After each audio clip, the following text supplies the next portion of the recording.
Yo, how are you doing, folks? Welcome to episode 1 of the Simpa Life podcast. We have today not just one, but two very special guests joining myself and Mr. Wizard over here, Macker MC. Hello, hope you're all doing very well this evening. That's me. Or this morning, whatever time of day or place you're listening to this. As I say, the guests that are going to be joining us today are the founder and as I'm terming him, the lead researcher of Seed Our Future. Possibly one of the most promising anti-prohibition campaigns, frankly, ever, as far as I have seen. The document that they have just released today is one of the most concise narratives I have ever seen that compiles the history of prohibition and very articulately and sensibly lays out exactly how we've got to where we are today and shows that there is zero foundational evidence for any of the laws that prohibit our access to cannabis. So with that in mind, without further ado, I'll pass you over to Seed Our Future founder, Guy Coxall, to introduce himself. Hi, thanks very much, Simpa. Really pleased to be here. It's been quite a busy day, sending lots of emails to the police. I founded Seed Our Future, but it's been a team effort.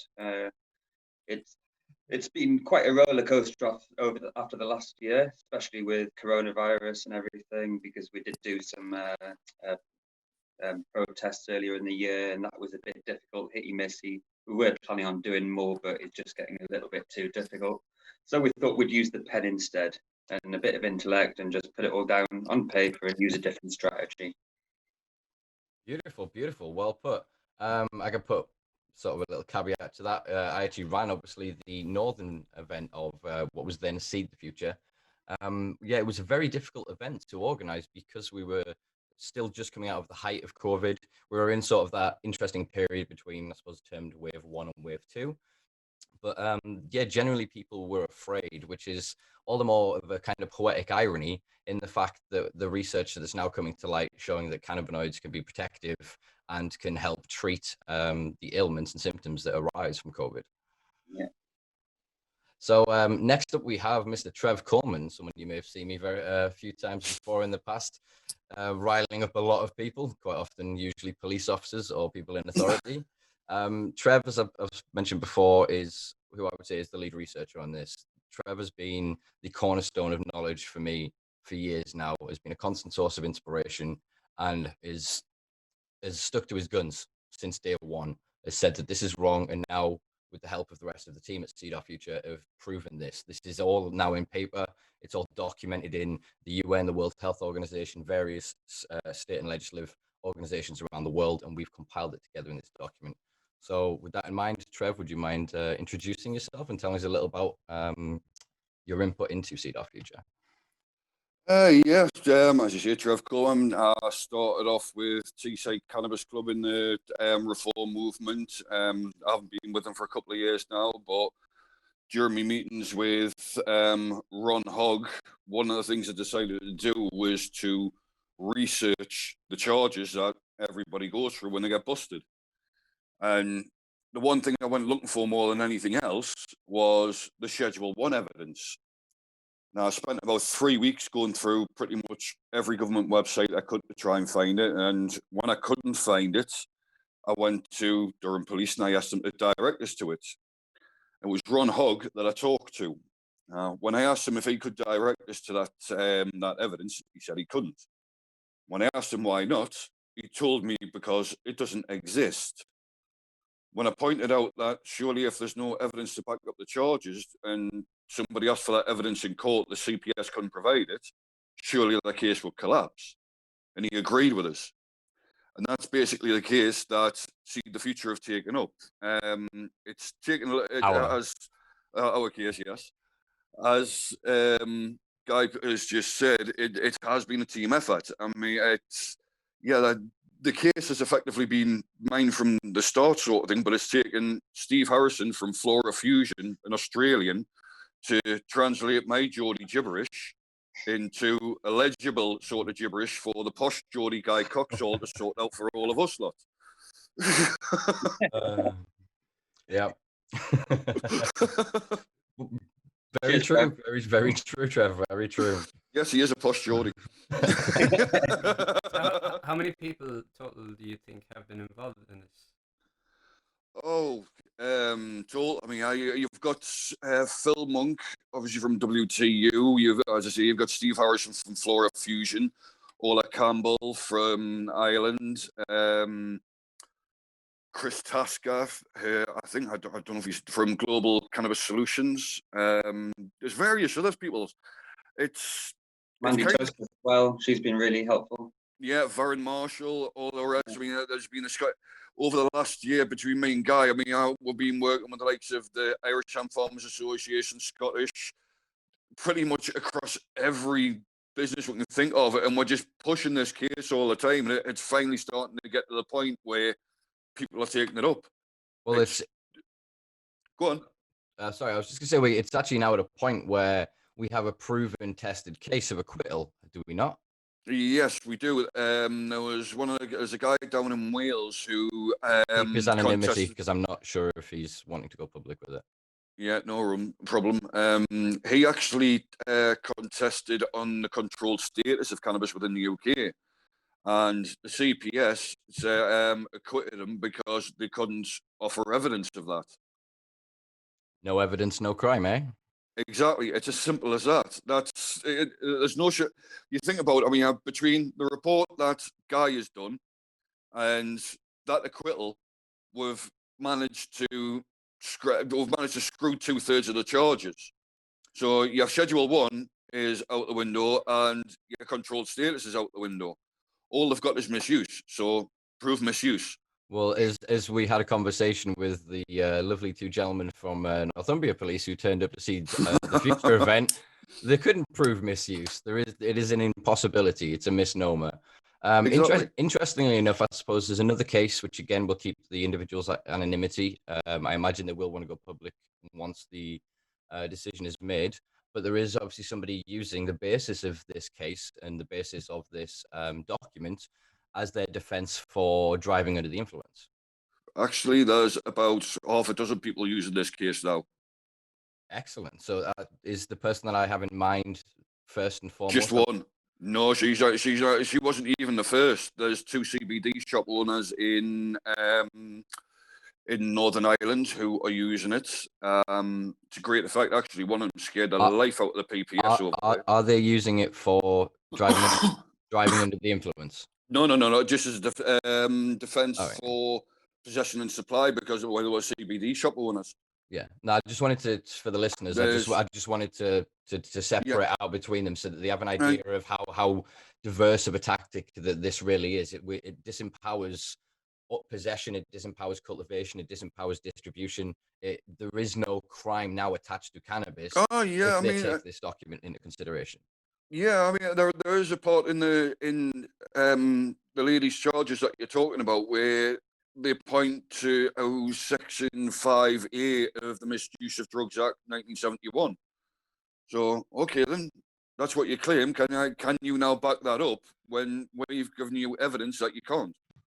So is the argument of defense then made that because the foundational evidence of the scheduling is fraudulent, therefore that it can't stand? So you can't be in contravention of a rule that's saying that you're under the influence if the thing you're under an influence for isn't illegal. Exactly. Right. So again, I just wanted to clarify for the listeners. Yeah, I mean, again, it all comes down to evidence. They're saying that stone drivers are a danger on the road, yet American insurance companies are putting trackers into the cars of medical marijuana users and finding that they're safer than sober drivers.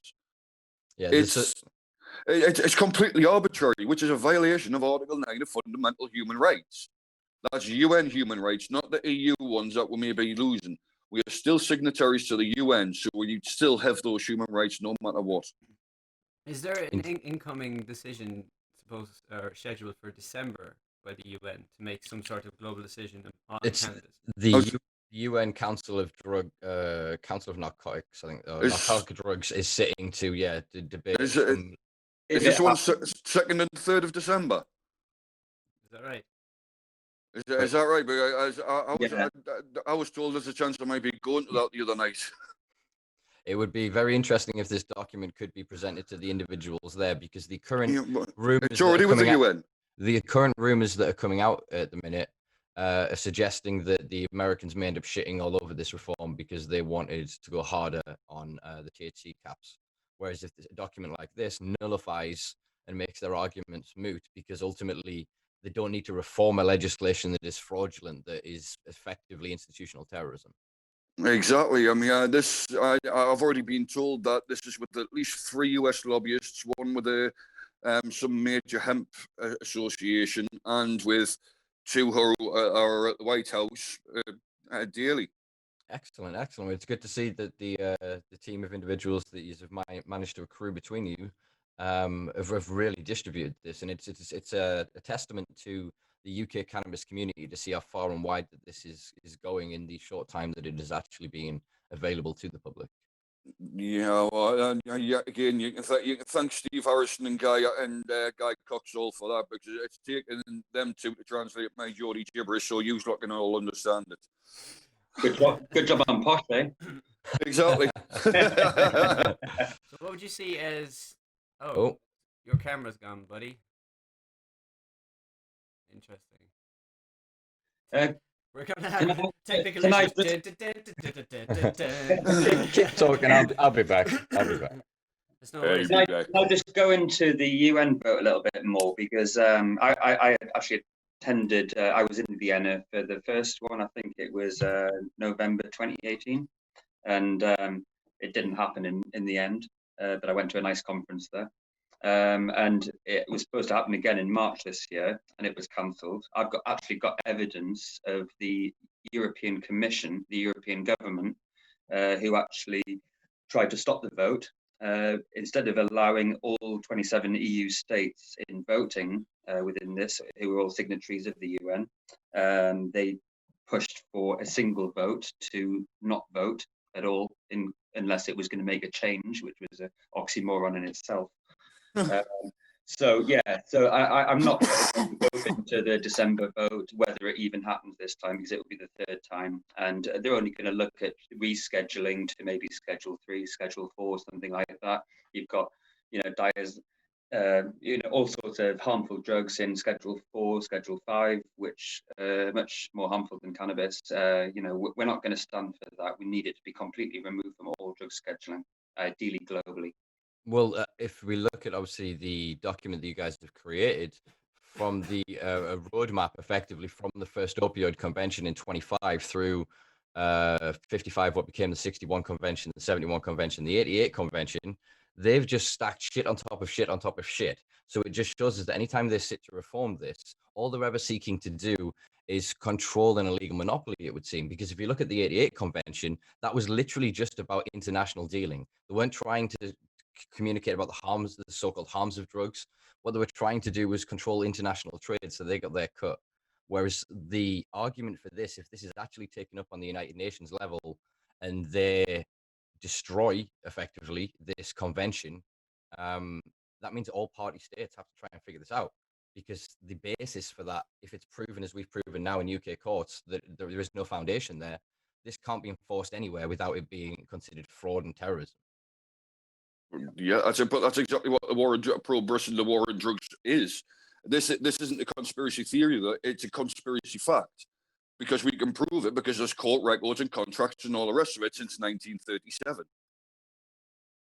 Yeah, I think it's a wonderful thing that we sit here on the precipice of such great change, because there are thousands, tens of thousands of people that have came before us, of activists from all around the world that have fought this, that have spoke of these same ideas, but have not managed to articulate and managed to move it into this position so that it can be, as you said, understood, Trev, as it can be translated to the common tongue. And I think that what we're going to see over the coming weeks and months, hopefully, is the establishment really get their fucking heads around this, because if they don't, they're liable for this. Well, yeah, that's it. Wade. That's the great thing about Guy Coxall's strategy, you see, because what he's done is been a right sneaky git. He sent out a legal notice along with the See Our Future document to each and every PCC and chief of police in the country. When they receive that legal notice makes each of them personally liable. Now, Guy, I'm going to let you tell them about the next part for November 5th. Okay, yeah. Well, we thought the police are the low-hanging fruit. We've always been the low-hanging fruit till now. But now that we know that we can actually challenge the law, and we can actually even, send the police to the criminal justice system, we thought it's best to focus on the police first. Plus, it gives them a chance to respond. There are good police out there who come into it for good reasons, for good ethics, and we don't want to just hit them all hard straight away. Give them the information, give them we're basically doing the due diligence for them that they're supposed to do as per Pace Code G. So because we've served this information to them, they have no excuse. There's no reason that any police officer should even attempt to make any arrests in regard to at least possession or home cultivation of cannabis. So once we've dealt with that, we've pretty much created what we would call a discretionary decriminalisation by the police. So once we've calmed the police down and stopped them enforcing it, then, as Trev said there, November the 5th, we thought it would be quite a good day. My name's Guy. We're basically going to send a truth bomb into Parliament. So what we're planning on doing is hitting every MP, the Home Office, Priti Patel, the Secretary of State, the General Attorney, everyone with this information. Boris as well. Send this information and get them to respond, because at the end of the day, it's misconduct in public office, or all of them. They're essentially a terrorist organization, and we've got the proof of it. So we want them to respond. And ideally, we really want to respond before Christmas of them saying they're going to remove it, an announcement that they're going to remove it from all drug scheduling, including the 1971 Misuse of Drugs Act. Well, as is pointed out by the sorry, did you have a question there, Marco? No, I'm sure you're probably going to cover it. You go first. I was going to say that the 71 convention then by definition wouldn't be able to stand, because as I pointed out to Trev before, this defense doesn't just work for cannabis. It works for most of the scheduled substances, apart from maybe heroin is slightly different because of diamorphine and the medicinalization of that. Schedule 2. It meets Schedule 2 medicinal benefits, but a high propensity for abuse. Yeah, so there is still a mechanism to have community supply, regulated supply, remove adulterants. Yeah, no. Alcohol and tobacco, they meet the criteria for Schedule 1. But unfortunately, we live in a world of free choice. We live in a world where I truly believe in my heart of hearts that education and information means that we can jump out of planes, that we can climb mountains, we can scuba dive, we can get in submarines, we can do all kinds of things that on paper is stupid, seriously dangerous, far more dangerous than taking half of these substances. Yep. Yet, because of informed consent and then because of individual responsibility, you're allowed to undertake that action. I just wanted to, I pulled out my notes because there's something that you missed before there, Guy. For November 5th, the end of Guy's press statement that went out attached to the document today, it was wonderful. It ended with, remember, the 5th of November, truth, unity, and pot. And I just thought that was just on point. We had a conversation with Trevor about it last night. And he said gunpowder suits well. And we were like, actually, it does, because you can make gunpowder from cannabis roots. Well, that's where the original fireworks came from. Chinese. It was the Chinese that were making the gunpowder for the fireworks. Just to make it clear, we're not going to blow up Parliament. Yeah, okay? that's what No, I wanted to point that out just for a disclaimer, because you used the word hit and then listed the number of MPs and then said terrorists. I was like, you know what? Somebody takes that out of context. Yeah. We're not a terrorist organisation. We have no intention of causing any harm. However, I am looking forward to the day that we do have a V for Vendetta moment and everybody walks on the damn place. I can't say we're that far away. But yeah, make a note of whatever time loop this is, so we can put something up on the screen at this moment and say, Cedar Future is not a terrorist organization. They're not affiliated with. Not affiliated with the government. Yeah. Well, I suppose by definition, actually, if you look at the way they're expanding powers recently, as me and Trevor were again discussing yesterday, they're leaning heavy on left-wing organizations. They're considering us, the left reformists, far more radical and dangerous than a lot of the, quite frankly, open fascism we're seeing in the right wing. Well, to a point where I'm almost certain that there is a left wing adventure racing, which is like a triathlon based club of people that are on the watch list. Do you remember this story about this? There was like 3 or 4 of these organizations, and I'm like going, a bunch of cyclists had radicalized intentions because of the activity that they did, which is like running down mountains and stuff like that, because it wasn't normal thinking. So off you go over there to the watch list. It's fucking nuts. Anyway, that's me. I mean, come on, they're the extremists when you're, and they're putting everything out there for us. What they are is economic extremists. You know, there can be no other way of doing things apart from capitalism. There can be, everything's got to be done. I'm sick of this left-wing, right-wing argument. I genuinely don't think it's that. I just think it's right and wrong. It should be, but far too many things that are right and wrong are politicized. If you think about the argument we're having currently about feeding school children, the fact that we have to have conversations about homelessness. Do you know what I mean? It's well, that's again, but this all has its roots in economics. It's economic eugenics. Well, it's disaster capitalism, as you often like to phrase it. Yeah, disaster capitalism with an economic eugenicist edge to it. It's this thing about feeding kids. There was a piece written in 1995 or 6, I think it was. You can find it easily. It's called Eugenics, Economics for the Long Run. And it talks about in there how they're going to repress people through poverty, and then start talking about what kids can be born and into what families and all this sort of thing. It is literally, we're being put through a eugenics program by economic extremists. That's what all of this is. Well, yeah, there's definitely a certain malicious ideology that underpins all of this, and I think this is capitalism. It's cannibalistic capitalism. Again, there are. Well, I'm not to defend capitalism, but the principle on paper that if you actually don't allow there to be knots in the system, then the liquidity, the cash flow can move through it. The issue that we've got at the minute is we talk about a minimum wage, but we don't talk about a maximum wage. Whereas, as you've always said about cannabis, is it's a capitalist resource with a socialist agenda. So this is something else I wanted to sort of move on to, is that where do you see a post-prohibition paradigm now, gentlemen? Because as I said to you yesterday, Trev, I'm not quite sure what the world looks like when the war is over. I've been fighting this my whole goddamn life. All I've ever known is that this moment needs to arise. And if we're saying that with the release of this document and it then arriving at the desks of these individuals that are then legally informed and have to act upon this without facing further recrimination, what does that world look like? I think it's simple, really. I come from regulation. I was the compliance director for the Cannabis Trades Association for 3 years. So I was heavily involved in regulation. I was also the compliance director for Trust Canna, which no longer exists, unfortunately. But that was intended to be the regulatory body for all cannabis products, CBD products, recreational, medicinal, even a provision for grow your own.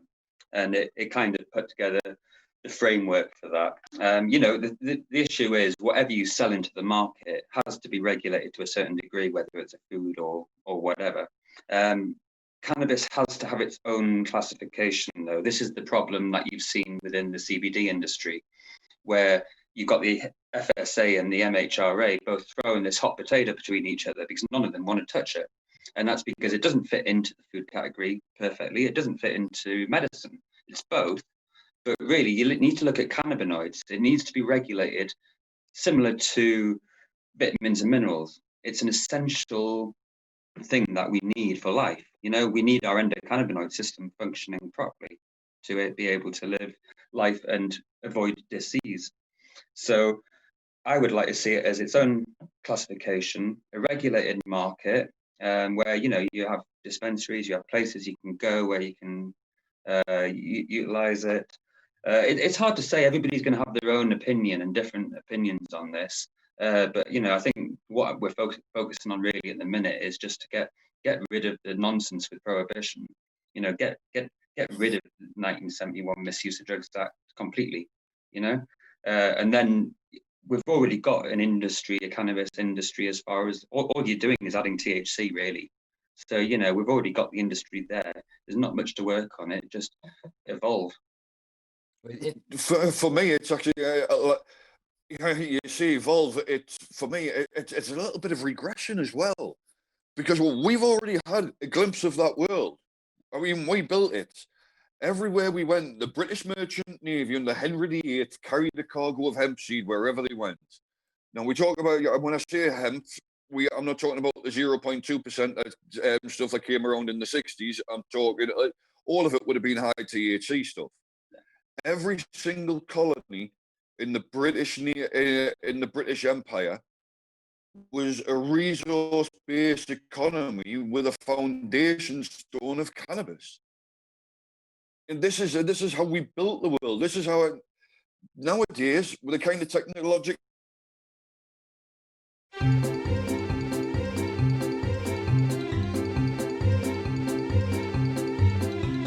Hey, we are a little back. bit of technological difficulties. We're back and running, people. I believe we were talking about technology. I just thanked Guy for letting me obviously be introduced to a cannabis supercapacitor. So yeah, with that in mind, sort of, where do you see the future of technology? Feel free to go as wildly Star Trek as you want here. Theorize as much as you can based on the actual knowledge, though, obviously.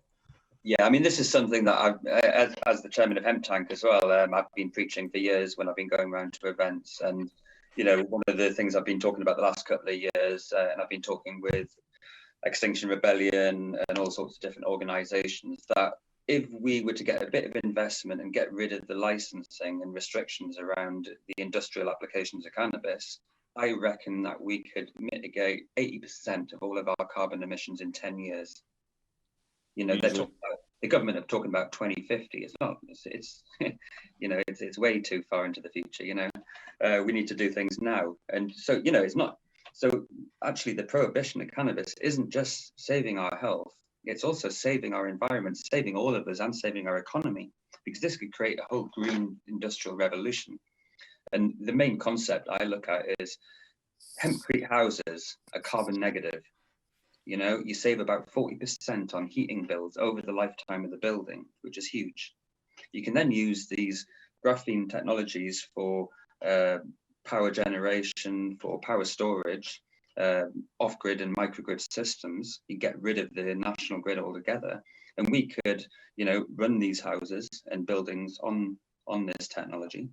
And then you've got this new technologies coming out as well for fueling cars and vehicles and aeroplanes. We've got that lad Michael in Birmingham University at the minute. He's doing a big project and he's found a way that you can make all these different biofuels, which is amazing. You know, combine all these together and soil restoration using biochar and actually like improving our soil and food security for future generations. This is massive. This is exactly what the government need right now, and they haven't got any idea of what to do. And it's there. Well, you know, I can have a meeting with them and tell them all of this technology, and you know, throw in a few £1 million funding, and we can set up the infrastructure straight away. You know? No, you see, I'm gonna half disagree with you there. Now, just on that single point about having the government actually listen to this, that they don't know about this, because they do. Now, Simpa, as you said, let's go proper Star Trek future, right? For me, that foundation is already happening. Now, in graphene, in China, you've already got a quantum computer which is sending atoms from Earth up to a satellite in space using another quantum computer at the other end. Now, the way you create quantum computer chips is simply one layer of graphene on top of another. It's called bilayer graphene. That is the foundations of your Star Trek future happening right now from a resource that's only $500 per ton. Now, guys, the government don't know about this. They do. They've put 200 million into the National Graphene Institute in Manchester just over the last few years. It was George Osborne that did it. Part of the Northern Powerhouse. Yeah, it's part of the Northern Powerhouse. That was the concept of Lord O'Neill of Gately. The National Graphene Institute is 10 miles from Barton Moss, 35 miles from Preston New Road, both of which are fracking sites. And I mean, for us in the Northeast, we've got applied graphene materials right next to a power station, a biomass power station down in Teesside, which is a stone's throw away from Teesside Cannabis Club. And just up the road here in Durham, you've got Thomas Swan, which is an international distributor of graphene. And you've got the Heel and Cauldron down in Cockburn, which is a CBD company. You've got all of this happening. You've got the flowers and everything else already happening. You've literally got industrial, medicinal, and recreational in the Northeast. Mm-hmm. So it's just not being exploited properly. It's because when it comes to graphene, we're using coal instead of the sticks and stems that the likes of the Heel and Cauldron and Teesside Cannabis Club are throwing away as waste. Well, I think this is another thing that, whether through intention or not, information informs us and gives us different outcomes regardless of the intent of the author. I think one of the things that I took from this document, as you were saying before about the government kind of not knowing, I think they not only know, they are very aware that it was prohibition that has led us to this position. It was a cabal of individuals like William Randolph Hearst, the DuPont family, the Rockefellers. Yeah, absolutely. So it was cotton, it was copper, it was paper, and it was oil that then benefited most from this. And then obviously with plastics, petroleum-based plastics over plant polymers, which we obviously know are far stronger. There are obviously a few issues that we have around carbonated beverages and things like that, that it means that we're not up to a mass scalable position. Right. But so what happened was in 1937, Harry Anslinger sat in a court in some place in America, I don't know the details, and said one marijuana would make white women want to sleep with black and Latino jazz musicians. That one court case founded the era of debt-based scarcity, which is what we all live under right now, which is why all these like medicinal cannabis companies can be charging 400 and odd quids per oz, because legal weed is very, very rare. But regular weed off the street is £200 an oz. It's simple economics. It's all economics. This is why it's the economic extremism of debt-based scarcity that was founded in prohibition is what has led us to where we are now. So then it is something that obviously I imagine most of us in this podcast have discussed individually and have discussed together. The end is here. Then if the end is truly here, all of this begins to come to fruition. But you've got to think of the opposition that we're going to meet. These people are trillionaires. The industries that they support have been in power for so long. They're lobbyists. You look at the biggest lobbyists in the land. They're all industries that are. I know you can't change history, but whoever's what is it? Possession is 9/10 of the law, and they own everything right now. Yeah, exactly. And all of that is contracted. All of that is contracted. Yeah, there's a paper trail for every single bit of it.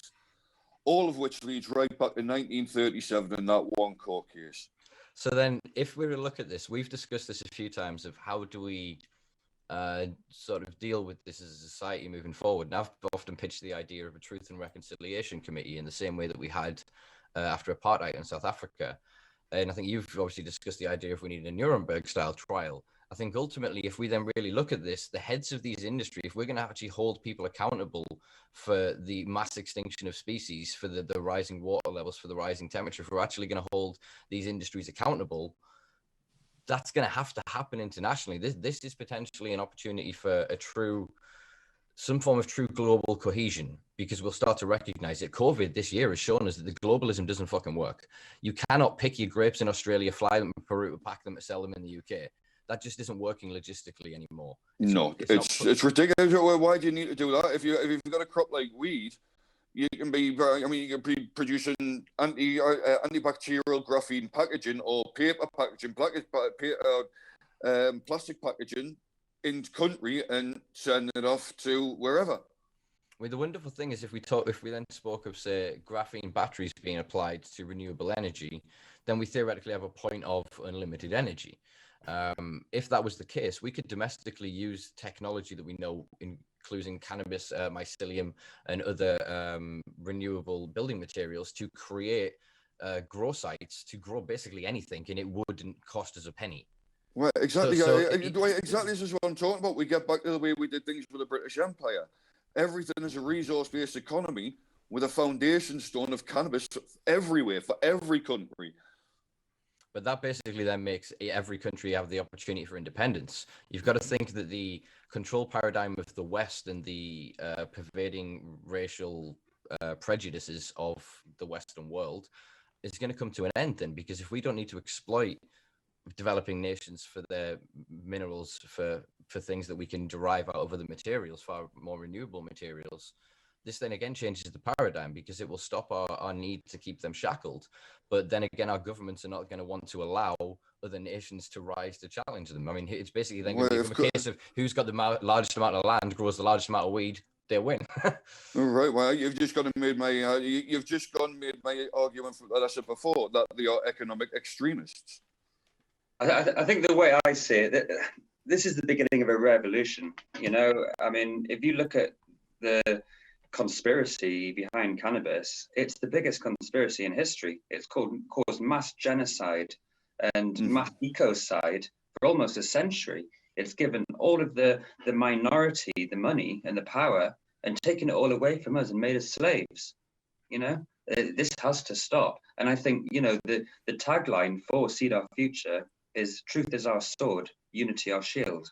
We're using the truth, we're exposing the truth, and we just need enough people to get behind this and expose that truth, and we can make ripples across the ponds. So how can people get involved then?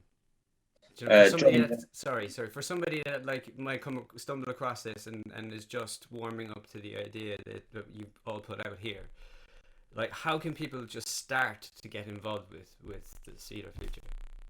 Join our social media is the first key. You know, like join our Facebook group. We're on Instagram, Twitter. You know, get involved.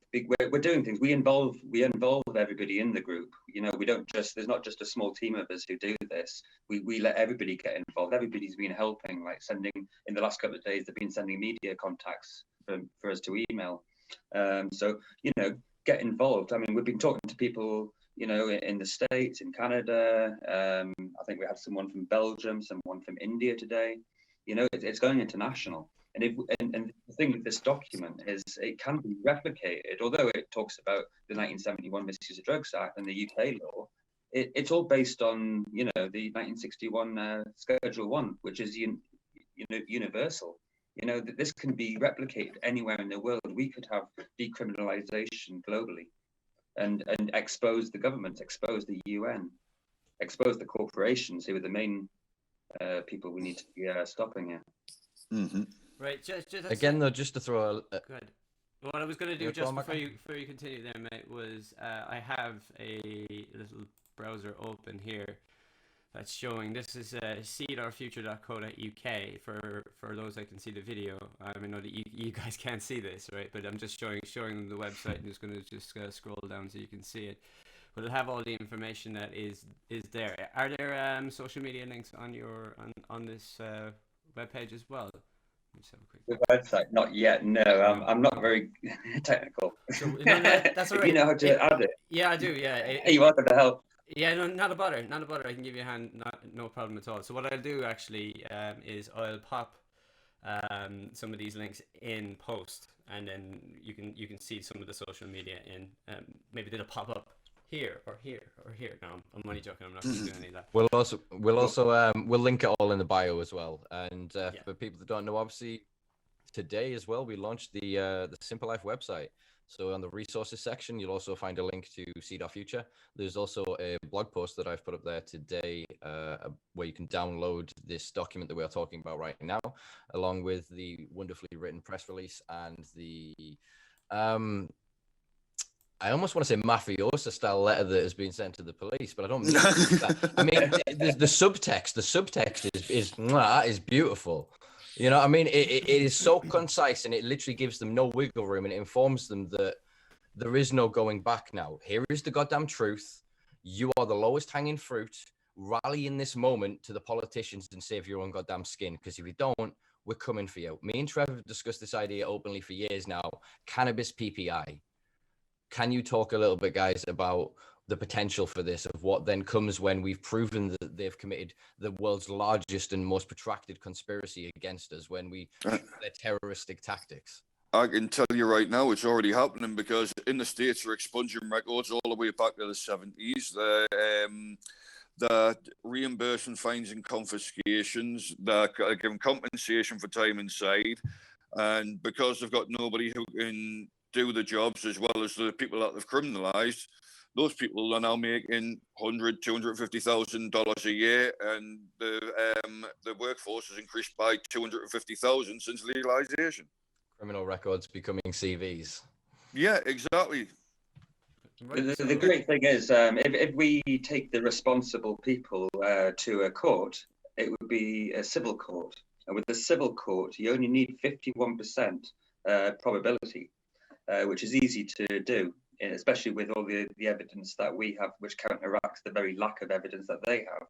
So if we were to take the police or anybody in the government or a PCC or an MP, we don't know quite how it's going to work yet. We're developing a document at the minute, which we hope to have released in the next couple of weeks, which will actually instruct people what to do if they get arrested for a cannabis offence, how to deal with the police, and if they get taken to a police station, but also how to represent themselves in a criminal court, so pleading not guilty and actually challenging the charges. There's going to be another document which will come out as well on how to actually seek reparations.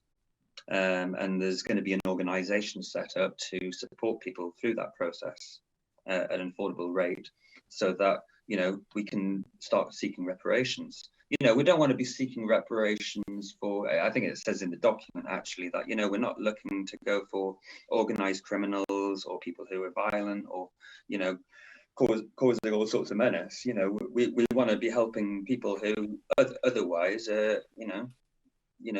wouldn't be in the judicial system. You know, just for benefit to possession society. of cannabis or growing their own. Yeah, benefit. Exactly, Mac. I mean, there was something that you said before about people getting involved.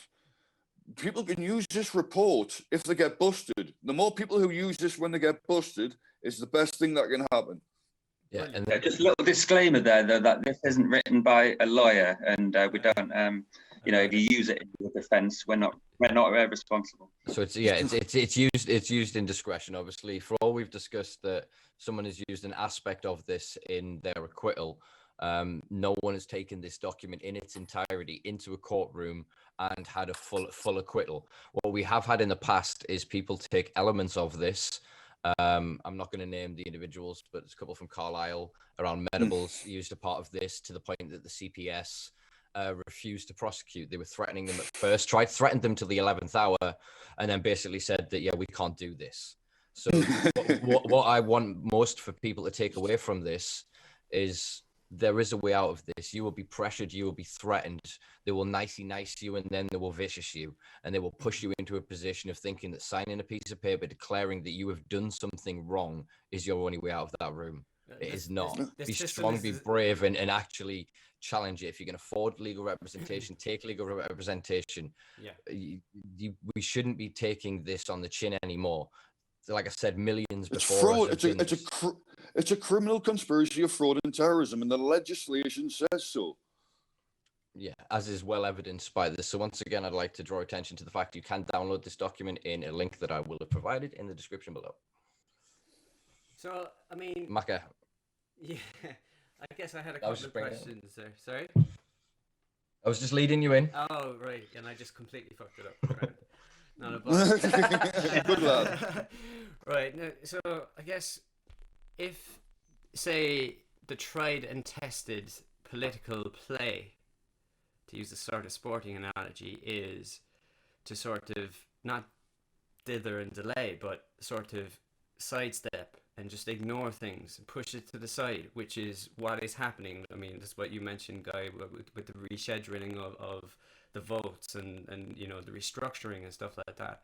So I guess my question would be, how would we go about combating that?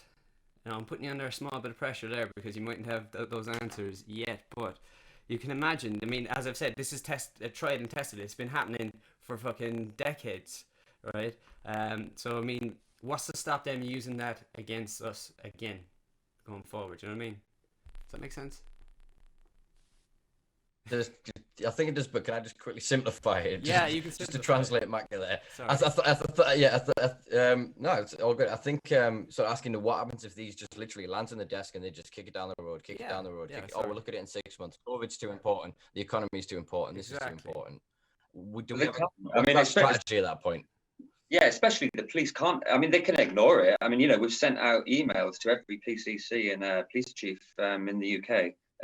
They can just put that in a pile somewhere in a cupboard and ignore it. But the thing is, we've got read receipts from the emails that prove that it's been served to them.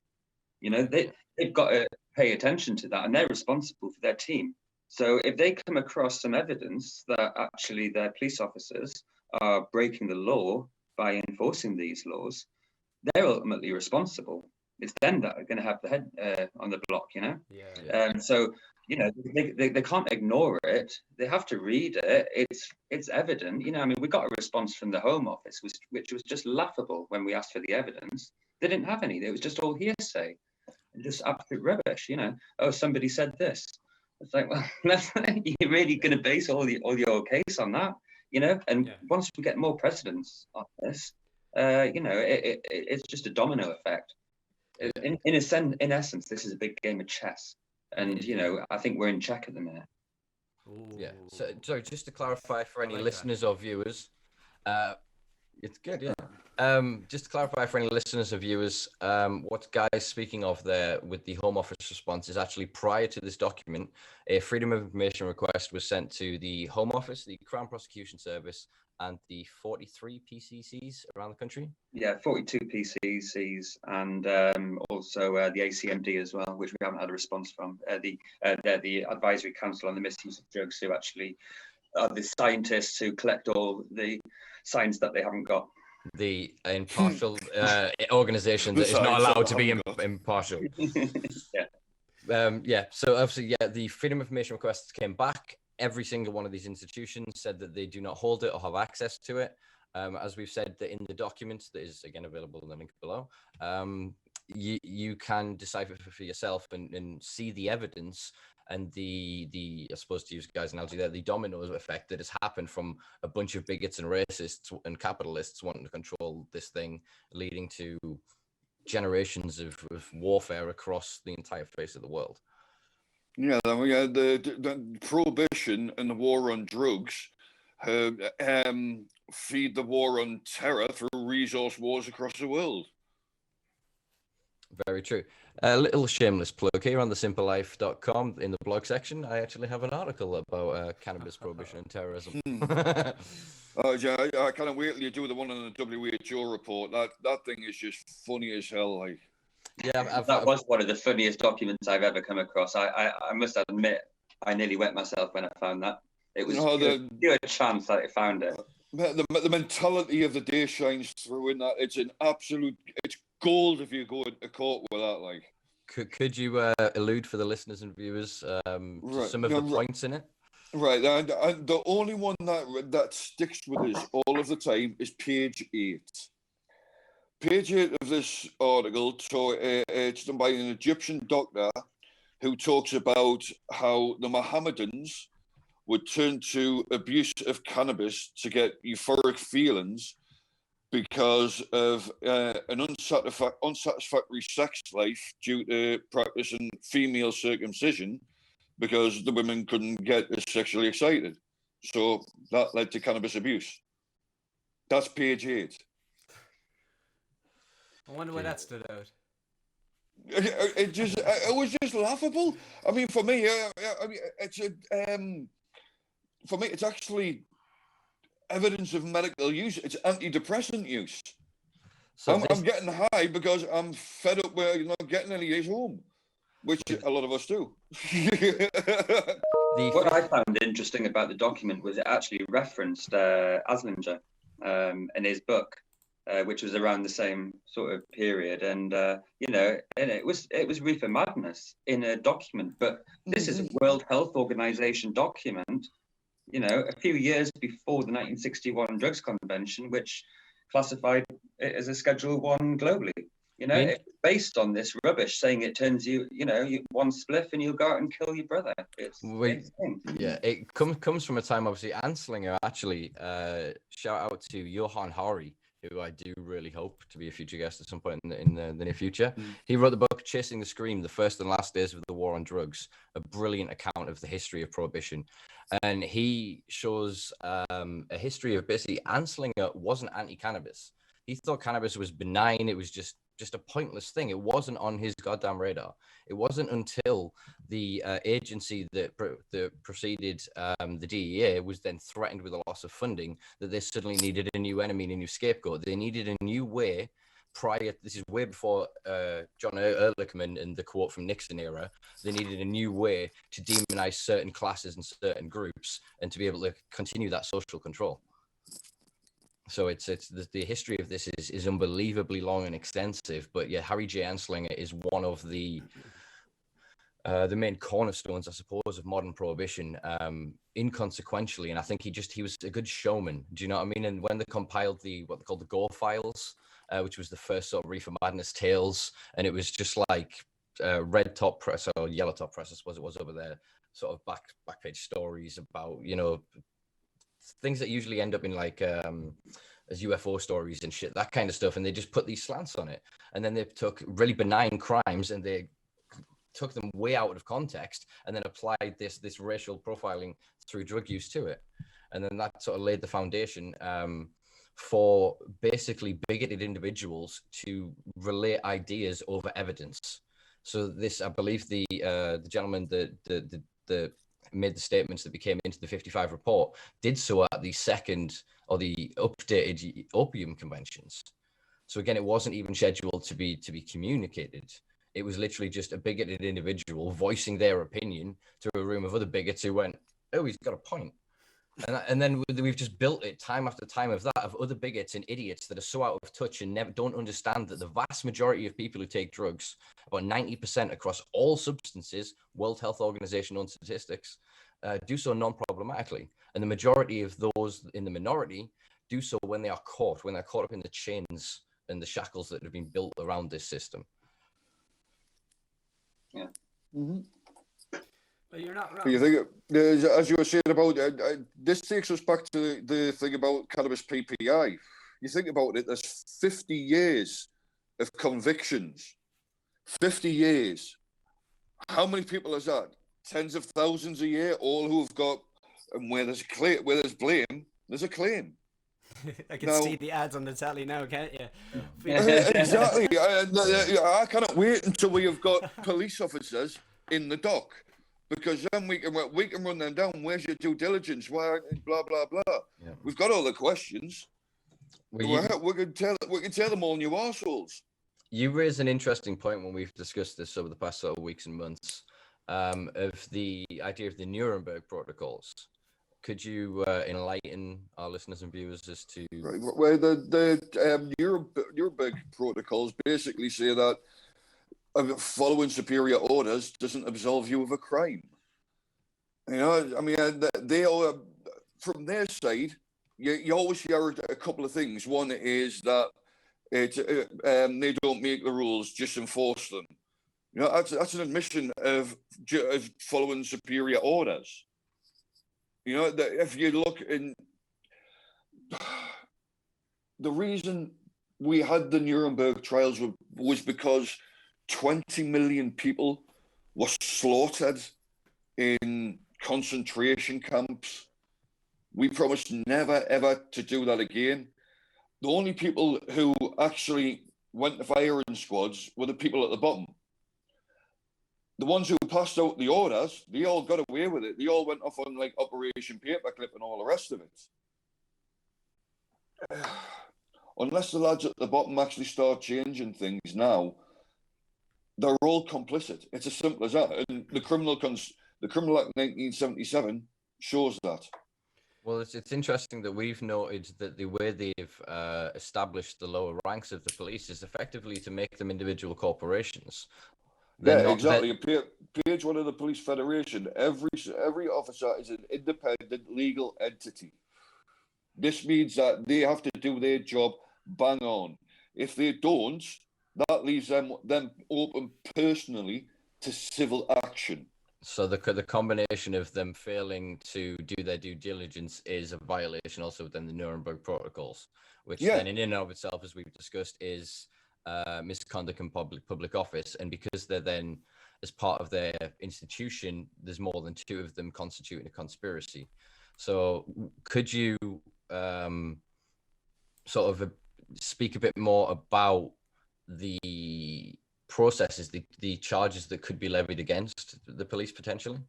Well, it's quite the first one. I would say the Theft Act 1968 for blackmail says it's an unwarranted demand for money with threats and menaces. So, if somebody turns around to you and says Class B drug, that's exactly what they're doing. I mean, they're making an unwarranted demand for money with threats and menaces. But far worse than that is the terrorism charge. Because the John Ehrlichman quote, which I can't remember offhand right now, but basically at the end of it, he says, did we know about we were lying about the drugs? Of course we did. It's that one quote is criminal conspiracy, fraud and terrorism. That puts every single copper right across the land, right across the world, in a position of misconduct in public office. Again, you go back to that first case for prohibition, 1937, the Crime and Disorder Act, 1988 or 1998, whichever it is, I cannot remember. That's the one that prohibits racial harassment. Now, again, what Harry Anslinger said in court would never pass nowadays. Why? For me, my background, I'm an MOD contractor. I know the value of terms and conditions of employment. This is why I went to the attestation, which is their public duties. If we don't hold them to account now, it's going to be too late before too long, because our world simply can't take this anymore. I mean, we're already in thermohaline shutdown. I'm genuinely scared about the future. Yeah, I think it is important, though, to note that we're not wanting to drag every police officer who's ever arrested anyone since 1971 through the criminal courts for terrorism and... No, but they are open to civil claim. They are. I mean, I think it's the government who have put these laws in place, and even though they've been, subject to investigations which have shown that the classification system is not fit for purpose and that there's no scientific evidence, and the Home Secretary was supposed to review the whole system back in 2006, and it never happened 15 years ago. But the thing is, that's what is great about this report, this document, because what we're doing, as I said before, is we're serving it to the police and giving them the responsibility, the ability to respond. Once we've done their due diligence for them and we've demonstrated, look, here's the evidence. There isn't any evidence. You can now make a decision. Anyone who from now who arrests anyone for these sort of crimes. I mean, you look at, I'm sure you won't mind me mentioning his name, but Anthony Bevington from Cornwall, the 80-year-old gentleman who's in court in a couple of weeks. And, I mean, an 80-year-old man with stage 3 kidney disease gets basically his door almost kicked in and threatened to get his door kicked in the middle of the night. He's had his medicine taken away for 9 months. He's had amazing amount of stress and depression from it. And, you know, he's gone to stage 4. Luckily, he's starting to go back the right way, but, you know, it could have killed him. You know, that's murder. And that kind of police officer I would drag through the courts. But, you know, generally, I think we need to give them the benefit of the doubt, read the report, and then respond. Yeah, but there's something else to keep in mind as well, is that it's another institution that is set up to, and I'm speaking very loose here because I'm not a police officer, I don't know the information down to a T, but like any of these institutions have this sort of individualized punishment mentality. All of them. But that's what I'm saying. All of them. That's the way the system is set up. It's always last man standing who gets it. Yeah, exactly. My point. So you're going to have an awful lot of, like, say, police officers, if there are any of them that are listening to this, that feel like, well, what the fuck do I do? Like, you know, that kind of, if I'm the only fucking one in my whole group, can't remember the terminology, then like, where does that leave me? Kind of a thing. So it's very important for us to sort of say, yes, you are liable and stuff like that. But what we really want is for you to actually have the conversations and have them like together, so that you can form a collective decision and push it through your whatever barriers you might be that might be placed on an individual person within that system. Does that make sense? That was a bit of a rant. It does. Yeah, I think you know the police. What a lot of people don't realise is each police officer is legally responsible for their own actions. You know, that they have to follow their own due process, do their own due diligence, and decide whether to enforce or not. And that's based on their due diligence and whether, you know, they have the evidence and they think the right thing to do is to enforce this and arrest this person. Once they've had access to this document, there's no way that they should even consider enforcing it. And you know, this is why I've started from the top of the ranks, the PCCs, and they need to disseminate that down to every rank. Every PC should have a copy of this and read it. And then, you know, there's no, any police officer shouldn't in their right mind enforce it. I'll tell you exactly why I don't think any police officer in his right mind should enforce it. It's because the police are getting shafted harder than anybody else. Now, they're contributing towards their own pay cuts. Now, sorry, I'm going to start at another point here. In 2014, David Cameron and George Osborne added the black market for sex and drugs to the economy. The value of that market at £10 billion. Now, obviously, the people who work in the black market tend not to pay taxes. So they did some fancy accounting work. What they did was to treat it like car insurance payments. Everybody who drives accepts that they pay a certain amount of their premium for uninsured drivers. Everybody who's working now pays a certain amount of their income tax for the black market. Now, if any of you remember back a few years ago about the big furore over the 1.7 billion that was going to the EU, that was their share of the black market for sex and drugs. Now, the police, as I say, they're getting shafted harder than anybody else. They're contributing towards their own pay cut through a rise in council taxes to go out and repress a multi-billion-pound industry that each and every one of them are paying taxes on. That is mental. They are getting shafted, properly shafted.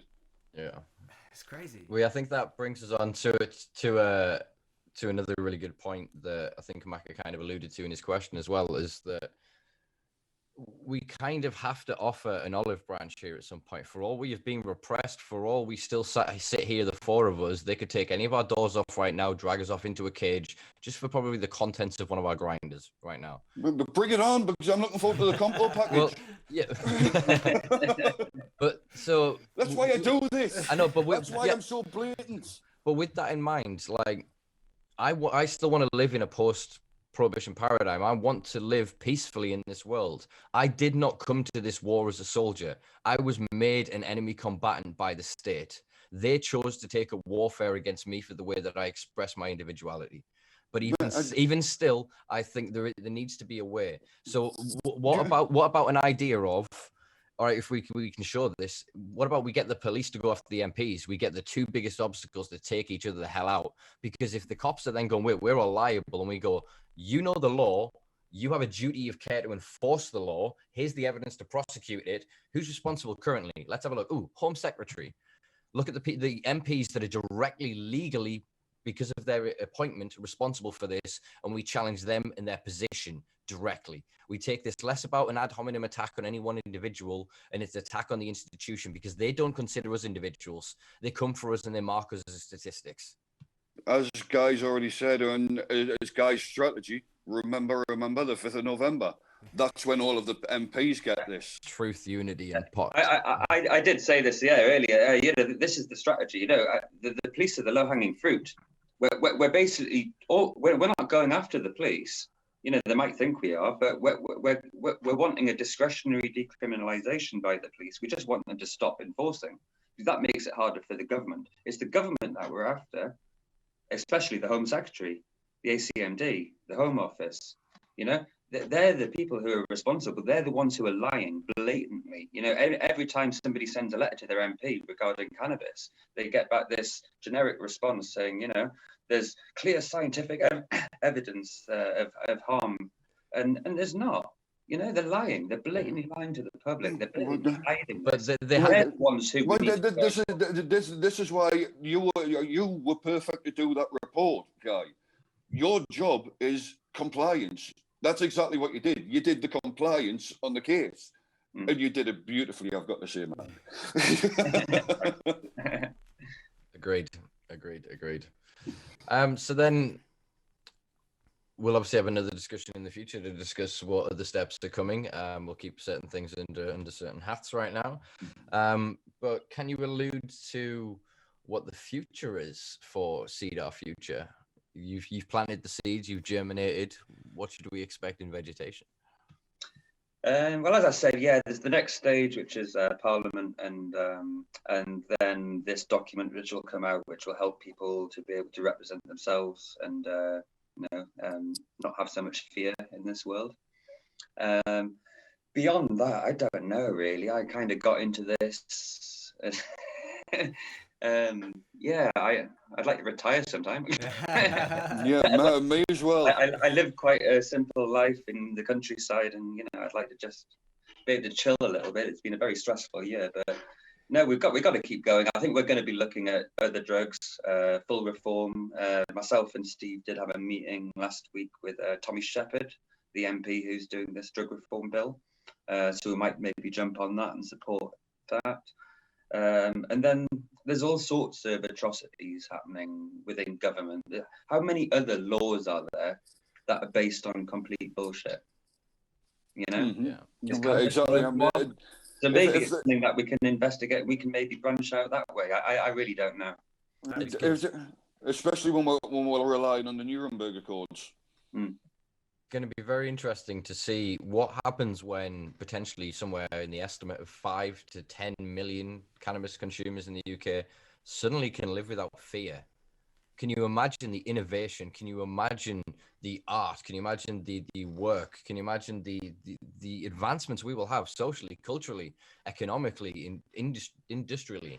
This is the true revolution. I've always said is the evolution of consciousness, and cannabis and other psychedelic substances and other drugs and other currently prohibited things allow us to alter our perception of reality and give us a wider view of a potential future that we can create every day with our actions. And I think that today has been a very fucking important day. I think honestly, this document is the culmination of many activists work from around the world. We've all, as I said earlier, we've all fought this fight, and I think that we're at a point now where, as I said earlier in a post on Facebook, that we finally have a weapon. We finally have a chance to defend ourselves. You think if for a century they've come at us for this, and for a century we've defended this plant, we've dared to shout truth into their face when they've just spewed this vile and this bileless propaganda at us. And now they can't refute it anymore with the tools like this, with the internet, with social media, with with the websites and with the ability to literally send this document to all of these people instantaneously.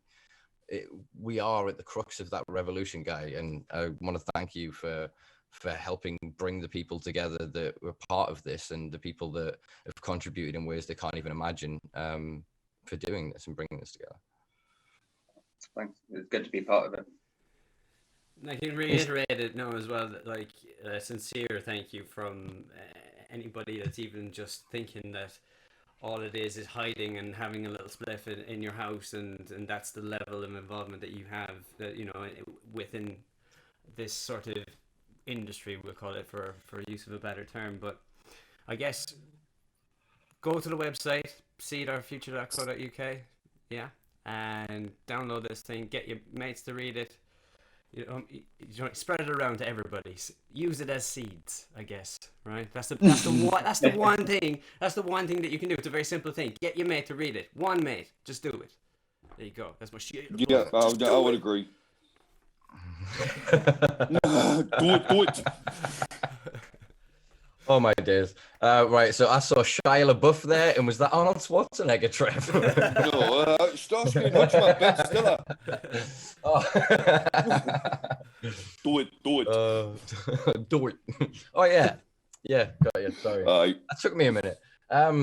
Yeah, so I think we've covered that quite concise. I want to leave a few of these points ambiguous because, like I said, we're going to revisit this in the coming weeks and months, because this is very much an ongoing project. Like I said, this is very much the kindling of the fire that shall light our way to freedom, people. So do check out Seed Our Future. A little bit of a shameless plug now. Obviously, we have launched the Simpa Life website. Please do check it out. I've got a very extensive blog section that I will be compiling a lot more articles in the coming days, weeks, and months. And we are obviously recording this episode that you will see visually, and later on in the future, people, you'll be hearing us on audio. Not if you keep fucking tapping the desk, you won't. Oh, you won't. Sorry, Mr. Wizard. What can I say? But thank you very much to these wonderful gentlemen for giving me this time this evening. Thank you very much for all of your hard work. And please do like, share, subscribe, pass this around as much as possible. If you haven't already, give us a little like on Facebook or subscribe on YouTube, please. And get this document downloaded, get it learned, and all power to you. What is it you say, Guy? Truth is our sword, unity our shield. There you go, people. There you go. So, yeah, thanks again, folks. We are out of here. Take it easy, guys. Peace. Cheers. Nice. Peace.